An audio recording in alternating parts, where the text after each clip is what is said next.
In your headlines, new radars to boost border security. Update on special needs education registration drive.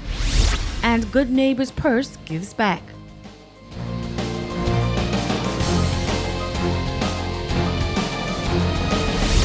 Hello, Turks and Caicos. Welcome to Newswatch. I'm Latoya Walking, your anchor for Friday's newscast.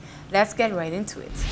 Over $1 million already exhausted from the government's pocket this year as the cost in repatriation of illegal migrants continues. The Minister of Immigration, along with his team, in a brief update to the public, says all measures are being put in place to aid early detection of these illegal vessels and to discourage the dangerous voyage. To date, the Turks and Caicos Islands has repatriated 1,187 persons, and this is for the fiscal period April 2021 until October 31 of this year as well. And of this 1,187 persons, 282 persons were removed from the country. That's persons outside of those who would have arrived by vessel.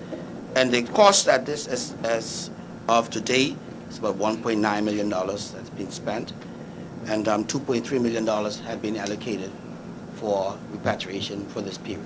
The Minister with Responsibility of Immigration and Border Services, Honorable Arlington Musgrove, shared that additional radars will be erected in two areas, Northwest Point and Long Bay, to further aid with the detection of illegal vessels. Radar. As it relates to the radar, which I like to describe as one of the first set of eyes in detection of our most prevalent threats to border security, the landing of illegal vessels. I'm elated to report that the installation of the tactical capacity at two additional sites across the island of Providenciales are well underway. To date, both sites have been cleared and civil works begun. The projected date for the full installation operation is by March 2022, and we are on target with meeting this deadline. This will improve maritime border security and lead to more detections and interceptions. While these works are underway, the radar unit is working jointly with enforcement agencies, including the Royal Turks and Caicos Islands Police Force, Immigration, Customs, and recently the TCI Regiment, in areas where there are challenges. Honorable Musgrove also explained that additional funding was approved for the upgrade of the detention center. Through the supplementary appropriation, additional funding was approved for the upgrade to the detention center and the recruitment of an in-house registered nurse to better meet the local international obligation for persons held in detention. I am pleased to inform you that the staff complement has increased by 8 officers, 2 assistants, 5 immigration officers, and 1 immigration assistant compliance and enforcement manager. That was well needed within our department. The Minister of Immigration also shared the number of detections for the territory for the past 4 years. In 2018, we had 11 detections. In 2019, we had 12 detections. In 2020, we had 15 detections. 2021 to the date, we had 13 detections. Education Officer Jazz Walken, after a hard day's work in the nation's capital, took a minute to speak to PTV on the progress of the special needs education registration drive being conducted throughout the month. Take a look. The exercise has been very productive, I must say. I did expect to have a challenge with actually receiving the actual diagnosis reports, but it is an ongoing process. We have received a few reports from parents, but the other telling number that I think needs to be noted is the number of parents that have expressed interest in seeing the need to have their child assessed and diagnosed, and that to me is even more important. The registration process will be open until December 31st as they strive to assess the needs of these youngsters in order to strategically plan a curriculum that caters to the needs of each individual child. Walken says while the drive would paint a better picture of the educational needs of those registered, it also gave suspecting parents the opportunity to ask questions and the platform to move forward with attaining a diagnosis. This registration process was not just about children who had a diagnosed report. That was the original intention. But in the process of planning, and on the advice of the minister and several other technocrats, I decided to extend it also to the parents that who suspect or have seen clear signs that something may be wrong with their child and they want a definite assessment done. The drive will continue across all islands and has been extended to the end of December in order to heighten the chance of participation of parents, caregivers, and teachers for a better assessment outcome. We'll take a quick break, but don't go anywhere. More News Watch when we return.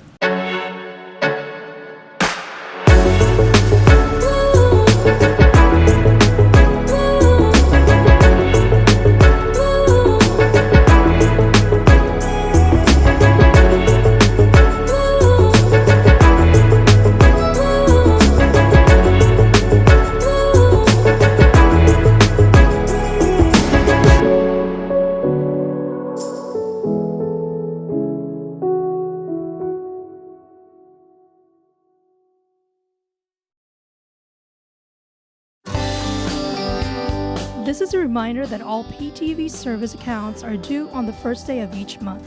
Accounts should be brought up to date by the 28th of the month to avoid disruption in service. Payments may be made on our office at Stubbs Diamond Plaza, Providenciales, Mides Plaza, North Caicos, and Airport Road in South Caicos. Payments may also be made online using Scotiabank, CIBC First Caribbean Bank, and Royal Bank of Canada. Please allow 3 business days for online payments to be processed. We thank you for your cooperation.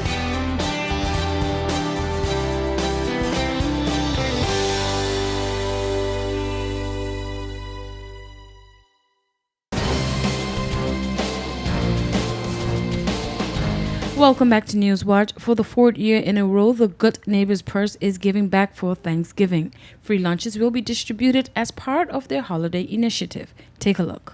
Good Samaritan's Purse has doubled their feeding capacity this year from 1,000 in 2020 to 2,000 in 2021, and organizers say it's all thanks to their partners. We have more support this year.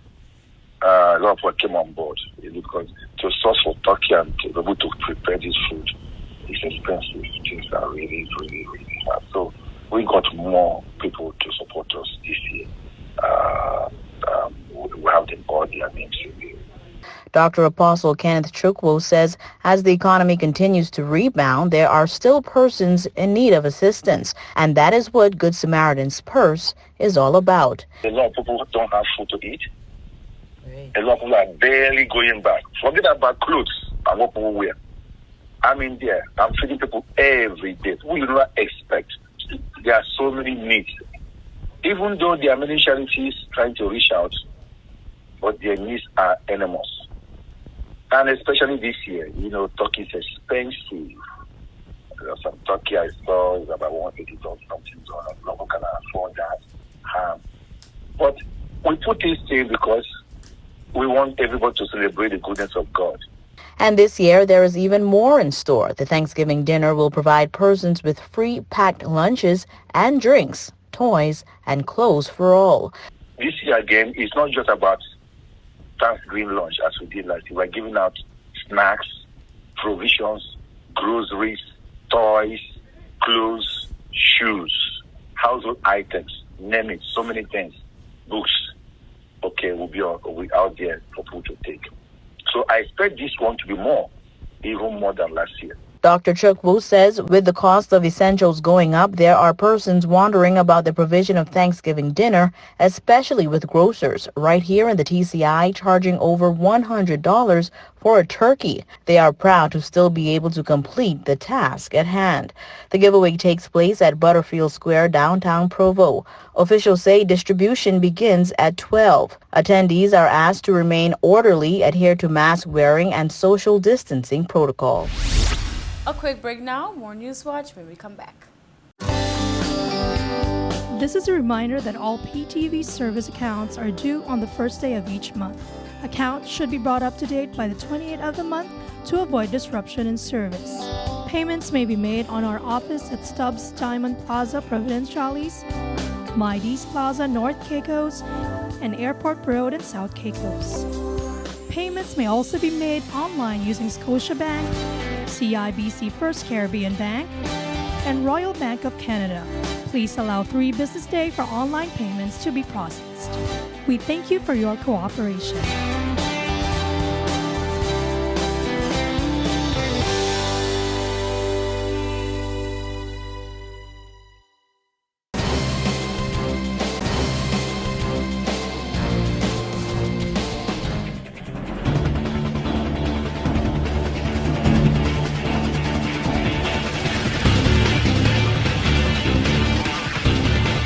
It's a big weekend for TCI Sports Commission.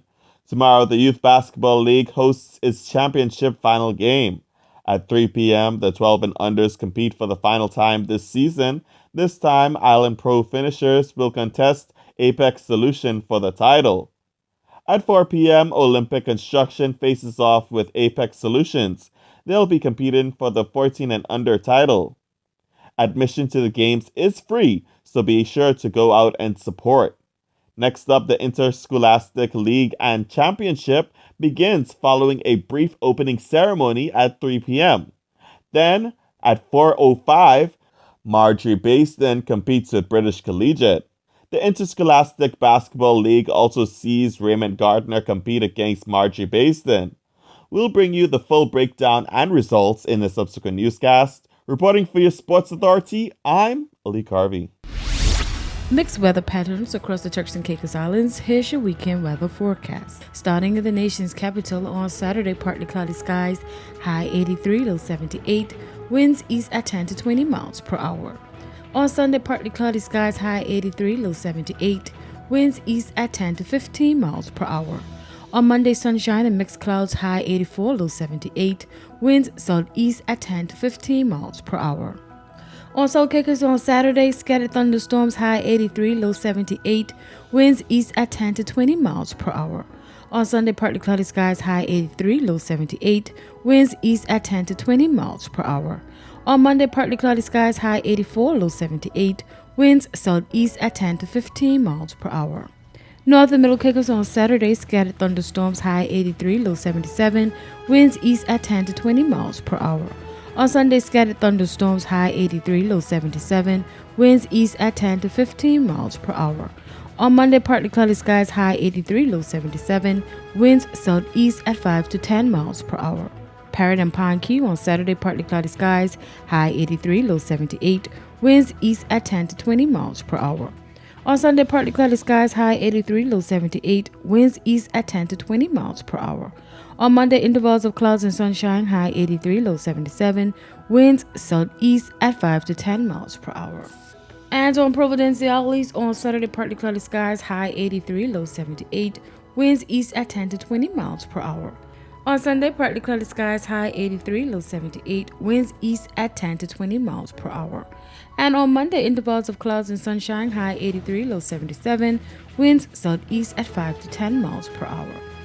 Time now for your sunrise and sunset. Sunrise at 6:06 a.m., sunset at 5:06 p.m. And for your high tides and low tides, high tides 7:21 a.m., 7:40 p.m. For your low tides, 12:59 a.m., 1:45 p.m. Time now for your hurricane outlook. For the North Atlantic Caribbean Sea in the Gulf of Mexico, tropical cyclone formation is not expected during the next 5 days. And that's it for your weather forecast and hurricane outlook. We'll be right back with more News Watch.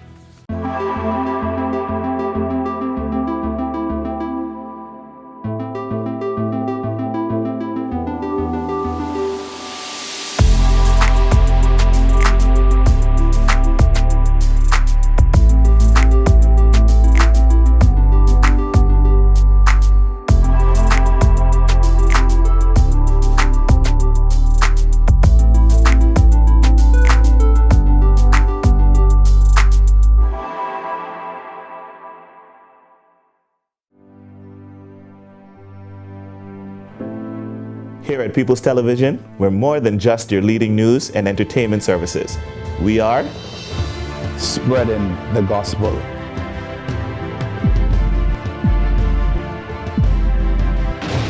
We are breaking barriers. We are preserving the culture. Each one, teach one. We are committed to excellence. We're creating change. We are creating memories. We are the future. I am PTV. I am PTV. I am PTV. I am PTV. We are PTV. We are continuing the legacy. We are PTV.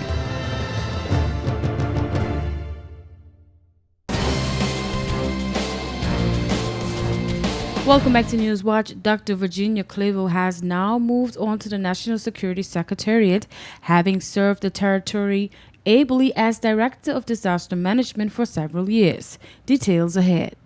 After several years handling the country's disaster management unit, taking the islands through major hurricanes that have left some parts devastated, former director of the DDME, Dr. Virginia Clavel, is lending her impressive skill sets and knowledge to the National Security Secretariat. The announcement was made earlier today, Friday. Commenting on her appointment, Dr. Clavel says she is extremely humbled and grateful for the opportunity to serve in the new capacity of Deputy Permanent Secretary within the National Security Secretariat. Quote, I am confident that with my years of experience, diverse knowledge, and exposure, it will enable me to effectively and efficiently perform my duties. End quote. The National Security Secretariat was established in 2020 with a sharp focus on national security matters and threats, including natural disasters. Deputy Governor and Head of the Public Service, Her Excellency Anya Williams, in congratulating her, says that with over 20 years of experience, Dr. Clavel brings a wide range of skills and a wealth of knowledge and experience, particularly in disaster management, having forged strong public partnerships with regional and international organizations such as the Caribbean Disaster Management Agency, SEDIMA, the British Red Cross, and the United Nations Development Programme, that's UNDP.